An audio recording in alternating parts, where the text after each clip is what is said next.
बात को एकदम स्पष्ट कर दूं, अगर किसी भी एक विषय को उदाहरण के तौर पर दिखाकर अगर सरकार की नीयत पे सवाल उठाया जाएगा तो आज की तारीख में सरकार का अंग होने के नाते मैं इस बात को स्पष्ट कर दूं, हेड ऑफ द गवर्नमेंट मेरे प्रधानमंत्री हैं और प्रधानमंत्री जी की सोच कतई आरक्षण विरोधी नहीं हो सकती। पीछे कुछ दिनों पहले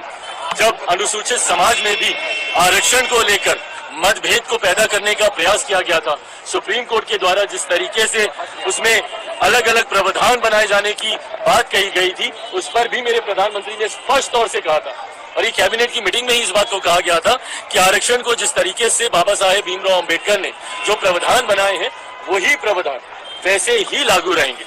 आज जिसका आप जिक्र कर रहे हैं। दूसरी बात ये, पहली बात तो सरकार की सोच पूरी तरीके से आरक्षण के समर्थन में है, प्रधानमंत्री जी की सोच आरक्षण के समर्थन में है। दूसरी बात, मैं और मेरी पार्टी कतई सहमत नहीं है आज जिस तरीके से कुछ पदों की नियुक्तियों के लिए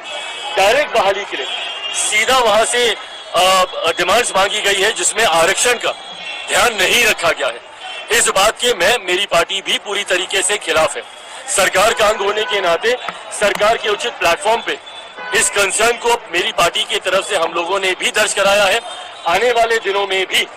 इसके ऊपर मजबूत आवाज हम लोगों की तरफ से उठाई जाएगी। कोई भी सरकारी पद की नियुक्ति अगर निकलती है तो उसमें आरक्षण के प्रावधानों का ध्यान रखा जाना जरूरी है।